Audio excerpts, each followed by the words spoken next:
What's up, buddy? Hey man, not much. How are you? And Oh, I got. go. Good timing. No. Okay. I will. I'm holding down the fort. Uh, for those of you that don't know, Leo just sent me a message like right before I sent the how Anchor works. Is you send the link, right? And it's got the other. You send it to the other people that want to get in the podcast with you. He said, by the way, I'm gonna have to head out for a minute because I got some friend picking some stuff up. And I was like, oh, okay. I put in some riveting content literally as soon as the recording started. I gotta go. I can hear him. I can hear him in the background, rooting, tooting around. Uh, so I have I just had a situation, right? Uh, for those of you that are in the Lake Charles area, you know Pizza Artista. It's that pizza place by the mall. Uh, well, I get every now and then. My parents buy these little gift certificates, right?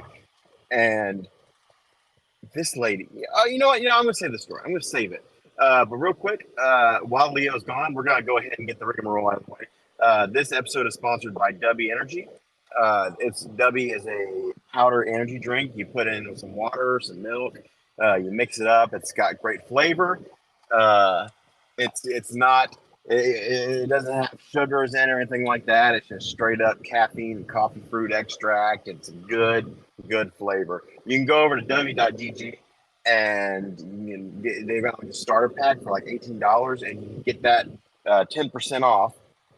And well, let me start that over there. 10% off if you use promo code Night Ride Home, and that 10% off goes directly to us. So that $1.70 goes into our bank account. Like I said, we got $1.70 in the bank account, son. You ain't gonna talk to us any kind of way.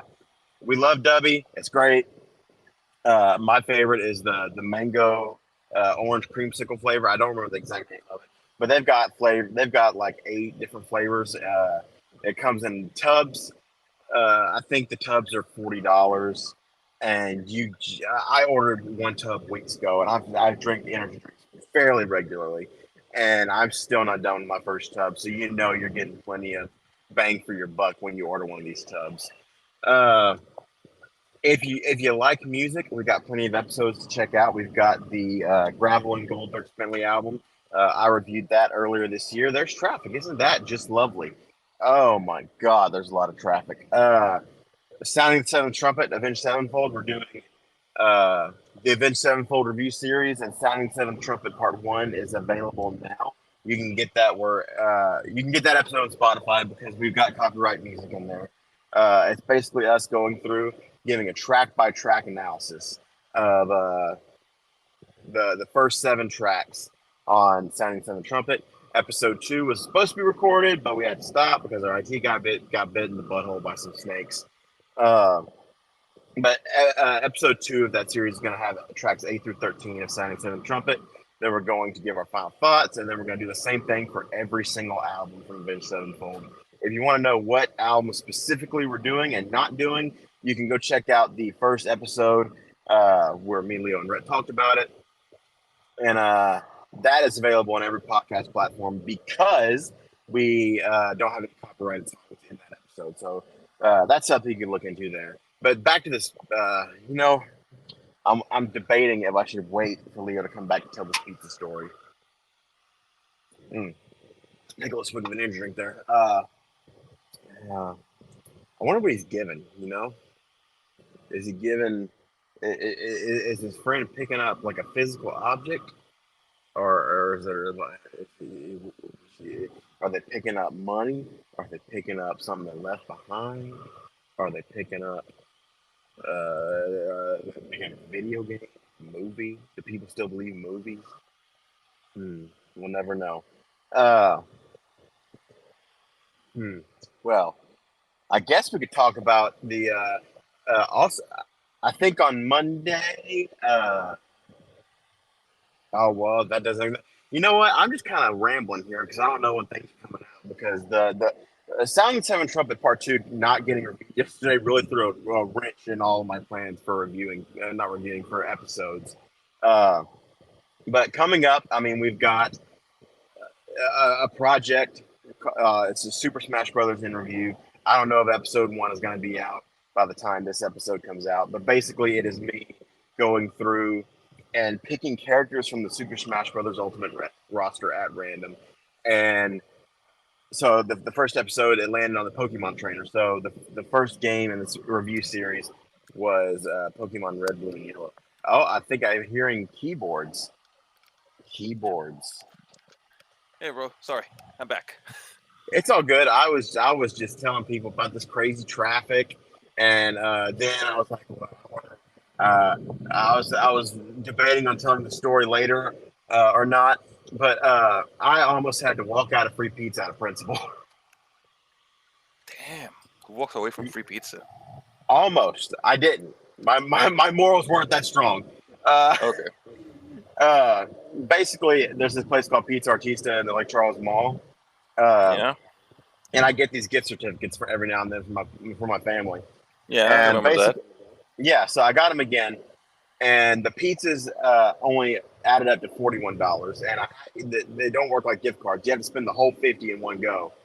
Oh. So yeah, so like I didn't want to get a Coke or anything because it was gonna be the ice would all melted by the time I got home. So Yeah. like I looked at they had a little cooler in the back with some energy drinks back there, and I said, "Oh, just give me 2 of those energy drinks." And she said, "Gross! I hate energy drinks." And I almost had to walk out of it just out of pure. I was like, "Will you hate being awake?" I mean, sleep is nice. I'll give him that. You see, the Pokemon Sleep came out. Speaking of sleep, Oh God, that came out. yeah, I didn't know that until I was listening to this gaming podcast I listen to. They have a daily news show, and he was like, "Did you know Pokemon Sleep was out?" And I was like, "Whoa, what?" I mean, I remember that thing like coming out, like being announced like years ago, like probably like a year or two ago. Yeah, it was like one of those Pokemon streams where they just kept talking about stuff, and then they're like, "Oh, here's Pokemon Sleep," and then we're not going to talk about it for 3 years. Yeah, basically. But it's out, so you can go. I still don't know how it works, but and here's the thing: I would download it right now, but I have no doubt that if I try to go to the App Store while we're recording this podcast, we'll drop the whole thing. That's fine. But yeah, so I've got three free pizzas and 2 energy drinks in my car right now. That sounds good. I'm just drinking some coffee now to wake up. Yeah, that's fair. That's fair. So the title, well, not the title. I guess the topic of today's episode is there was a few weeks ago that I saw. I can't remember what website it was from, but I think IGN. the number it was IGN. Okay, The one you sent me, IGN. okay. What was the number? 13%. I think a little bit less, if I remember right. Maybe 12 or 13%.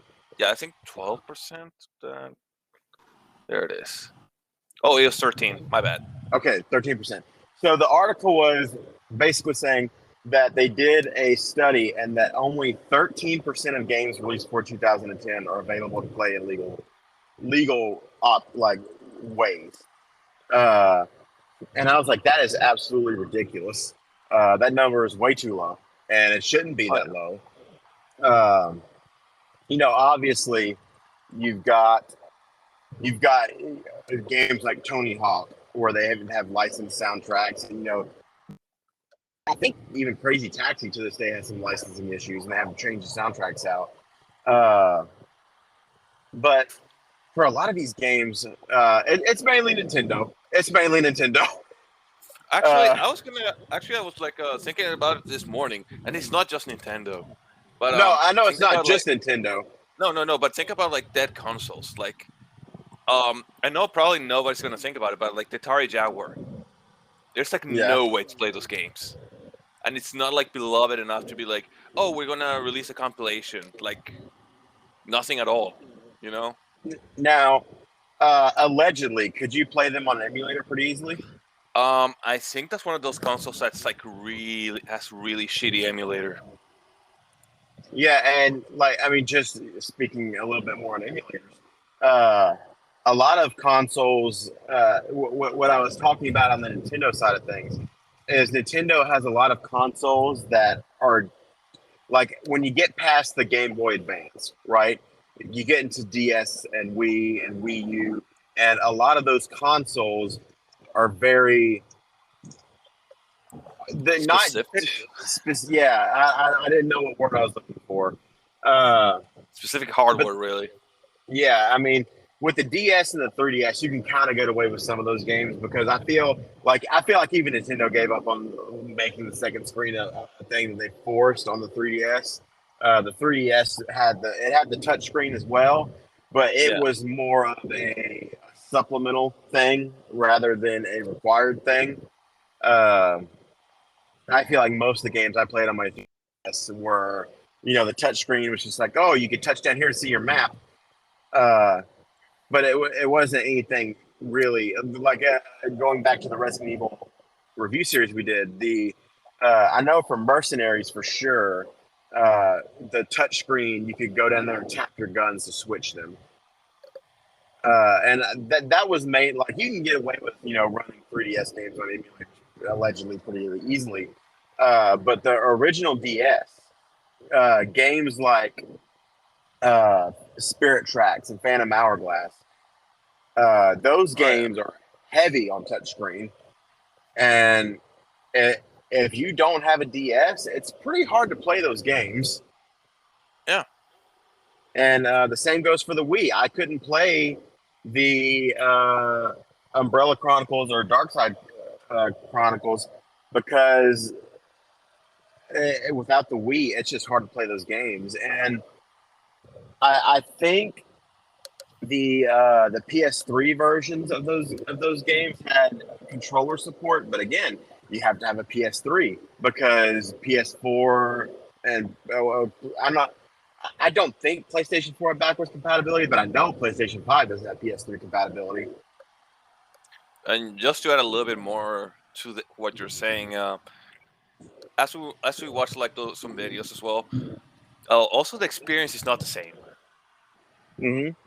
because let's face it, Wii controls are not comparable to like PS3 controller. Yeah, they're not, and it's just one of those things where it's not just on the companies uh, to bring these games back, but these games were made for that hardware in mind. Translating it over to another medium, you're always going to lose something. Um, Yeah. but and I think that out of all the companies, out of all the gaming companies right now, Xbox is the best company as far as going backwards because I don't know if you've looked at the Xbox ecosystem lately, but I mean, you can pick original Xbox games now. You can play 360 games. You can play Xbox One games, and you can play the Xbox Series X and S games as well, all on one console. Wow, that's actually really amazing.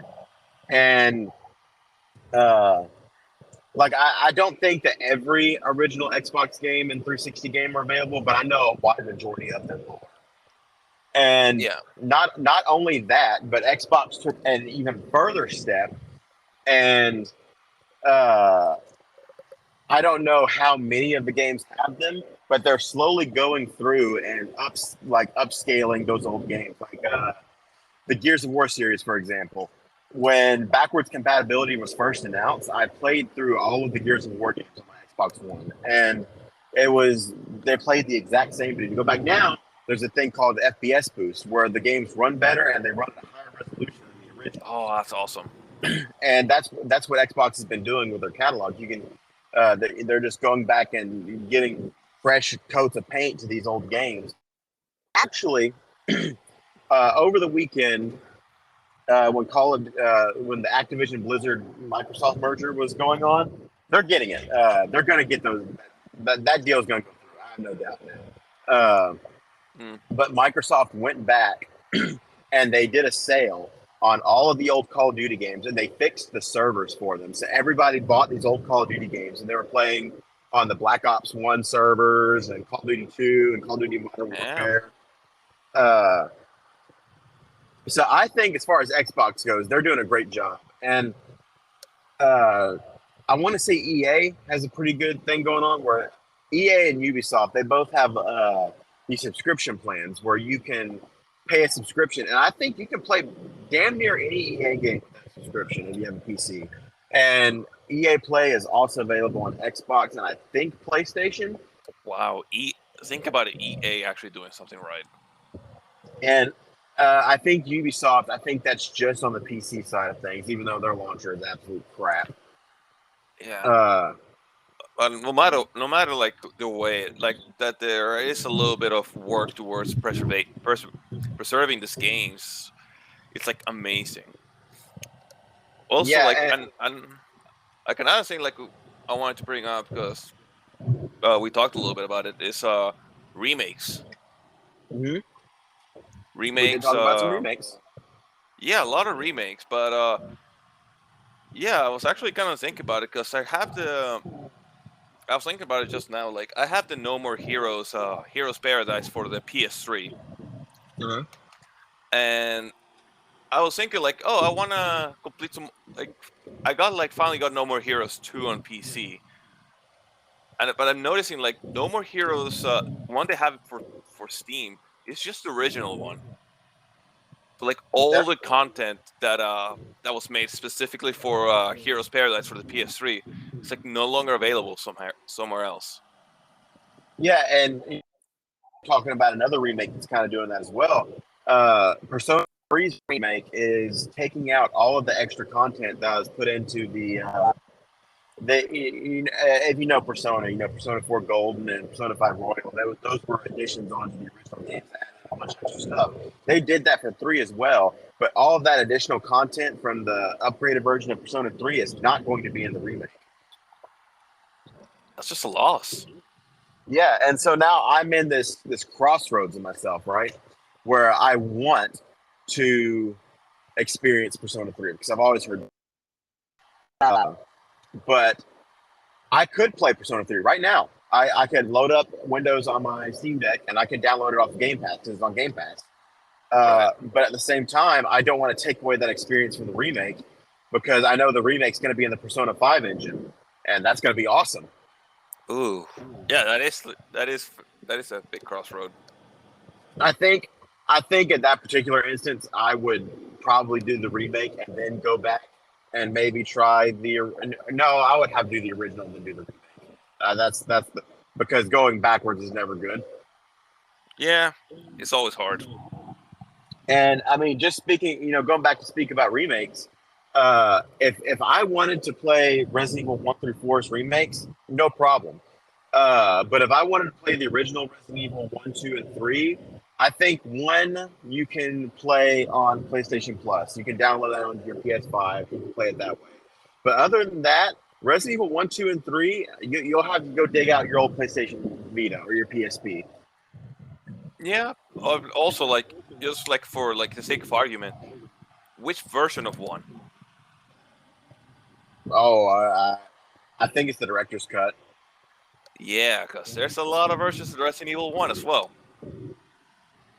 What was the difference between 1 and the director's cut? I think there was some extra areas and the music. Yeah, because I think when I did the series, I honestly, it was when I did Resident Evil 1, it was whatever was available on the PlayStation Store when I got my Vita. So it was probably the director's cut. Yeah. But yeah, man, it's just I know that nobody wants to talk about emulators because they're so wrong. But just looking at the work that people like the team behind EmuDeck, I can think of no team in any medium other than Xbox that is so dedicated to you playing classic games. Because I don't know if have I ever like really explained to you like how like the full on experience of EmuDeck? No, you haven't full explained the experience. So basically, you download the website, you run an installer, and it installs every emulator. It does all of the It's all set up when it's done. You don't have to go in and do anything. The only thing that you have to do is files and your ROMs. But they're all ready to play immediately, right out of the gate, minus the ones that you BIOS files. All right. So it sets up those emulators for you. It downloads all the cheat codes into RetroArch. Uh, and then when you put in your ROMs, let's say I throw in 50 NES games, 20 SNES games, and then 30 GameCube games, and some PlayStation games in there. I then will run Steam ROM Manager. It will throw all of my ROMs into Steam for me. It will organize them by console, and then it will also it will download the artwork for me so that I have the artwork in Steam, so it looks nice. Taking it a step further, you can customize, like if you're playing a Game Boy game, you can make it. You can have the little things on the side of the screens where it makes it look like you're playing on a Game Boy. You can download this thing called Retro Achievements to it, and as you're playing through these retro games, you're getting achievements because like I was playing through Castlevania 3, getting achievements. And because I mean, sure, you can get achievements for Castlevania 3 now through the Castlevania Anniversary Collection or whatever. Yeah. But again, 90% of those retro games do not have achievements. Yeah. And just imagine if all these companies got the chip off their shoulder and started to really. And I know that a lot of them say that it's not making them any money. Look how much money Nintendo makes over retro gaming, because I was never big into retro gaming until I got older. But I was friends with one Jacob Hughes, and he was big into retro gaming. He had so many retro games on his Wii, and when the Wii U launched, I'm pretty sure I don't think those retro games carried over. Like from what I remember hearing, like from console to console, the games do not carry over. Yeah, and basically, you could buy Ocarina of Time on your Wii, but you still had to pay for that again when it came out on the Wii U Virtual Console. And if I also remember correctly, not all the games that were on the Wii Virtual Console made it over to the Wii U Virtual Console. And like looking at the 3DS, they had eventually they had Virtual Console on there. But again, I'm almost certain I've talked about this on the podcast before. But they had the Ambassador program where they gave you 10 Game Boy Advance games and then 10 NES games. Those Game Boy Advance games, I don't think were ever available on the Virtual Console for purchase. Why? There's no reason for them not to have been. They were ready. They were working. There obviously weren't licensing issues, or they wouldn't have been out on the Ambassador program. When they did SNES games, they made you buy the new Nintendo 3DS, which they can talk about it all day long. I don't believe there was any reason that the regular 3DS could not have handled those SNES games. Especially when you had remasters of those SNES games that were still playing on the 3DS. And this is turning into me just bashing on Nintendo again. Or it's a fucking Nintendo channel. Yeah, it really is. Except for Tears of the Kingdom. Y'all did great on that. It's just Nintendo knows that they can continually, and I'm sure, mark my words, when the Switch is done and over with, we will not have those retro games. We will start from square one, like we do with every Nintendo console, and we'll have to do it all over again. But it's not going to sting. It's going to sting even worse, I feel, this time, because Nintendo's retro gaming was not a purchase by purchase basis like it was on the previous virtual consoles. These were subscription based, so we've never owned these in the first place. Oh yeah. Like I was actually trying to remember, like I started to remember because I remember Nintendo giving us a DS game for free, or for the DS, I think. That they just gave to people, and I remember that was like limited time for the DS. And Um. yeah, I think I found Yeah. it. It's Four Swords Anniversary Edition. Oh yeah. I do vaguely remember that. And that shit was limited time. Yeah, and now good luck getting it. Uh, Yeah, I mean, I have it on my DS, but yeah, like who's gonna know that exists now? well, I mean, Are you hopping gonna? off of that, Yeah. just hopping off of that, I don't think you can get Super Mario 3D All Stars anymore unless you find a physical copy. Oh yeah, I remember that they took it. They took it off the shelves. Yeah, and here's the thing. Uh, After Hurricane Laura, I remember it was like such a dark time in my life because life was just hard. Uh, there was all of Lake Charles didn't have power for a good month, Yeah. uh, and the only place that had power were these big stores, right? So when we needed things, I would have to drive across town to like the Nelson Road Walmart because it was the only one that was open that would accept cards because we didn't have cash. We couldn't get cash because none of the banks were open. Uh, so I remember sitting in the parking lot and just being so excited for the announcement of Super Mario 3D All Stars, and then seeing the thing is available until March 31st. I was like, available until what? Like, what's the purpose? Yeah. It's it, and even like to go a little bit off of that same announcement, they announced this cool game. It's called Mario 35 or something like that. I don't know if you remember this. Uh, Yeah. but it was a Mario game where you and I think it was 35 other players were playing the original Super Mario Brothers. And as you play, depending on what you did in your game, it would send it would send like power ups or debuffs or more enemies into other people's games, and it was whoever died last won. Yeah. And and you just can't play that anymore. Exactly. Like there's a lot of experiences that just don't exist. Like the same thing with like fully online games. Like once servers go down, yeah, good luck. Yeah, Unless you got like and a very dedicated audience, like I think that's what Fantasy Star Online happened. Basically kept the servers up by themselves. yeah, and I'm not sure if the fans did it or if Square Enix is keeping the servers up, but I know Final Fantasy 11, that game's still going, even though Final Yeah, Fantasy 14 is out and it is a better and more successful MMO. You can still go play Final Fantasy 11. yeah. Oh, since this is a game we both have and we have issues with, uh, Resident Evil Operation Raccoon City. Yeah, uh, that is just a game where okay.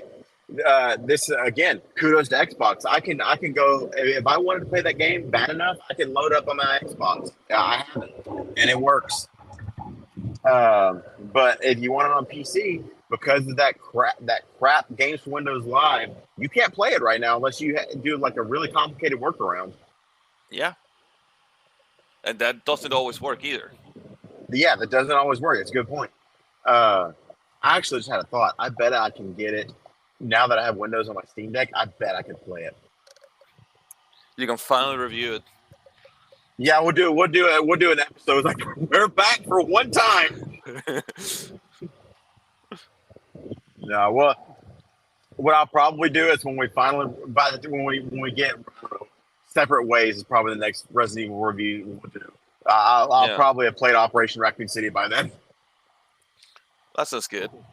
We can do a Uh, little side tangent. yeah, it's like by the way, you remember that squad based shooter game? You know the one. Yeah, the one.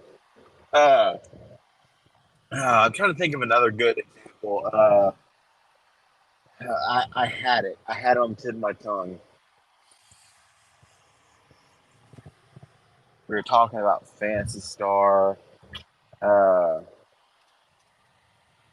but I mean, we could definitely piggyback off of that because even now there are a lot of online games like games of service that just they can't keep it up, and so they have to Yeah. shut those games down. And there was, I think it was called Rumbleverse. People really loved that game. It was a great game, and they just couldn't keep up. They couldn't keep up with it, so they had to shut the game down, and you just can't play that game anymore. Yeah. Uh, Also, just to like actually like you gave me an idea. You mentioned Final Fantasy 14, right? yeah, Final Fantasy 14 OG. yeah, Because uh, I know they uh, reset the world. yeah. They actually did it. The game came out originally, and it was really bad. And just for funsies, I went and looked up IGN's review of the original Final Fantasy 14, and it is unrecognizable, Leo. Like you can see like aspects of where the game came from, but I was Yeah. like, holy crap, this is a dumpster fire. So I actually went back, and I think that this is the correct way to do this. If you're going to relaunch your game, everybody go look at how Final Fantasy 14 did it. These Oh yeah. these these They had an event clever, and everything. yeah, they had an event, and then they worked it into the story of the new version of the game. Just brilliant. Uh, and but I mean, even still, even if you wanted to go back and play the original, you can't. Yeah. Exactly. And Which is what I'm talking about. It's basically a lost game. yeah, it's just and this is why I think.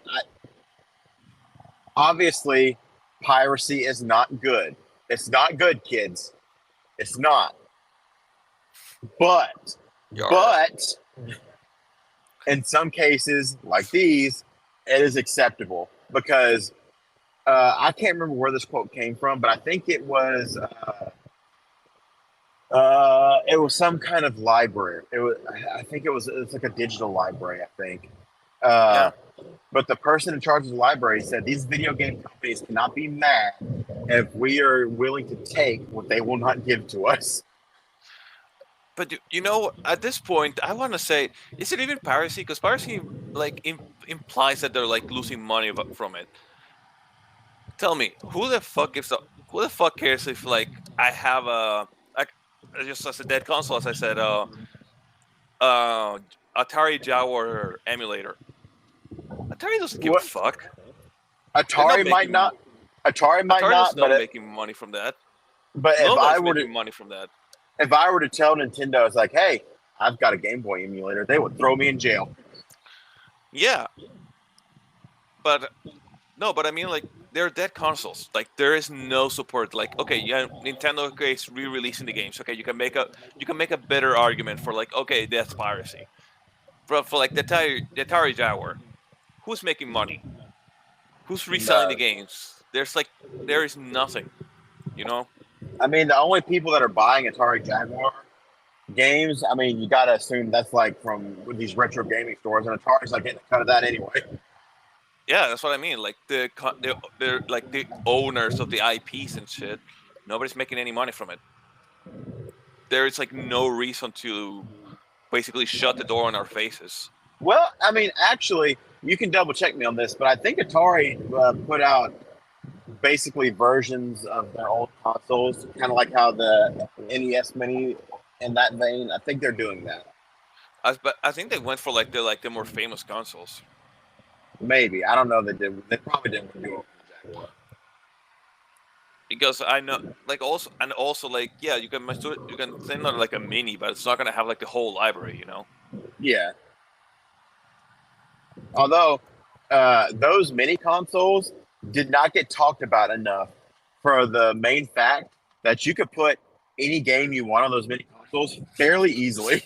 Shh! Don't tell PlayStation. Oh, PlayStation knows. You can't tell me they don't know. Because I looked into because the PlayStation Mini did abysmally. They thought they were going to chase the high that I don't know if it was as big a deal in Chile, but when the NES Mini came out, not too many people didn't really care that much. The SNES Mini, you had to fight to get one of those. It was very hard. It was very hard to get one, and no, that thing sold like that thing was selling out over here as well. I think somebody got me one for a birthday present. But just talking about that for a second, PlayStation tried to chase that high, But what they failed to realize is that the SNES Mini was so successful because so many of those games aged very well, and so many PlayStation One games did not age very well. Also, I think like from what I remember seeing from the library, it was pretty damn like barren for like what all the stuff they could have had. Oh yeah. But I remember the PlayStation Mini, you could find those for like 20, $30 at a Walmart if you looked some days. And just to look, I looked up how easy it was to hack them and put whatever game you wanted. It was shocking how easy it was. It I was think it very was easy. I think it was literally as easy as just taking a USB stick and plugging it in and transferring the games over. Basically. But yeah, so I do you have any like final thoughts on this on what you think should be done as far as video game preservation? Well, I actually do like I really like the idea of okay, I can understand them not wanting to have like a library open to the public, but at least like I don't know, let the video game foundation like his or whatever like the thing is called, let them actually like have a chance to like get a copy of like whatever it is, just to like at least like they have like I don't know, like they say like okay, 20 years from now you can release this to the public, Yeah.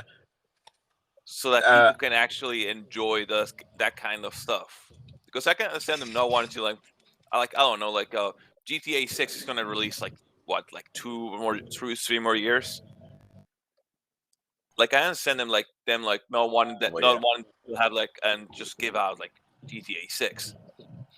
But like how about like okay, you can have this, so you can have like the basically the raw data of like the game for preservation, but you Yeah. can't release it to public till for like I don't know, 10 years, 20 years, whatever like the lifespan of the game might be.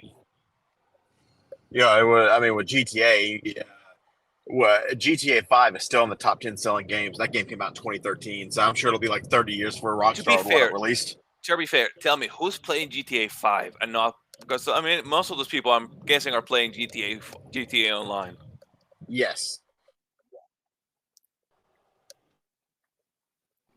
Yeah. Oh, well, Oh, that's another thing, we. like the whole multiplayer component. Oh yeah. Uh, Video game preservation has a long way to go. But that's why, thankfully, we have emulators allegedly. Uh, so again, thank you for joining me, buddy, and thank you guys No, for thanks for having. listening. And we'll see you next time. Yeah.